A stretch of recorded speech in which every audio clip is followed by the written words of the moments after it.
Today I'm going to be walking you through how the latest South Australia rental regulations impact how you receive applications through Ignite. So let's dive in. If you click on listings and campaigns and go to the rent tab, you will see that there's a banner here which reminds you that there is additional information to add in Ignite.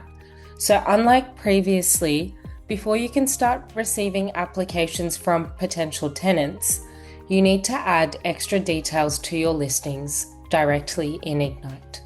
So let's have a look at how you do that. So you just click on a listing in Ignite, and then you see the additional details you need to complete. Now, these additional details are exactly what's specified on the government's Form A1. So the first section is property exclusions. So if applicable, you can tick one of the pre-selected exclusions or add your own exclusion here. You can specify the tenancy type, whether it's fixed or periodic, add the duration of the tenancy, and as well as the date available. You also need to specify whether the landlord has entered into a sales agreement, so you can tick yes or no. The rent payable, this is pulling directly from the listing details, so if we have that information, you don't need to add it again. And then you just need to make note of what the frequency of rent payable is. You also need to say whether a bond payment is required. If you select yes, you're then prompted to add the bond amount payable, and if we already have this information from the listing, we will pre-populate it. Then you're prompted to add rates and charges. And so you can select whether the tenant is paying that or the landlord. And if there are other charges other than water, electricity, and gas, you can just manually add those here.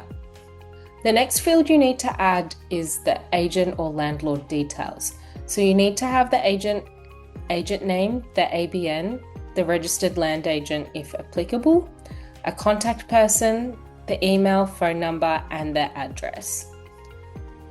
You then also need to specify which prospective tenant documentations you would like for both identification documents and ability to pay rent.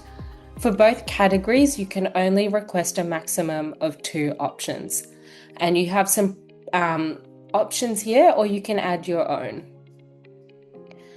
Then you need to select if you're using any residential tenancy databases to perform checks on those prospective tenants. You need to specify which ones so that the tenants are aware of that. And then lastly, you've got to choose ways to submit your application. Now that you've completed all the details, you can click Update Details, and this enables your potential applicants to apply for the property via realestate.com.au. This is the application form that your prospective tenants will see. All of those details you added in Ignite are on the left-hand side of the screen. It's important information for tenants to know about the property. And on the right-hand side, you'll see the fields that they need to complete as part of the application. Some of these fields might not be familiar to you, but these are the new fields as per the government's Form A1. Now I've filled in all of these details, so I'll submit the application, and we can now have a look at this. So here we go. As you can see, there's no date of birth, which we currently don't have as field for South Australia. The About Me cover letter is also something that's not included as part of the South Australian rental application flow.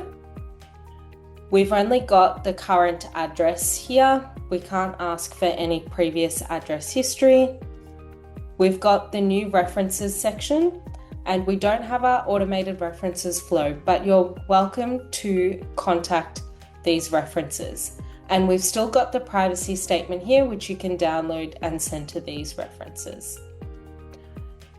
And again, due to state legislation, we can no longer ask applicants of their employment details, and we can also no longer ask them their sources of income. But we still do have 2 documents to prove their financial capacity to pay the rent, as well as two identity documents so we can confirm that the tenant is who they say they are. And this covers our new South Australia rental application flow.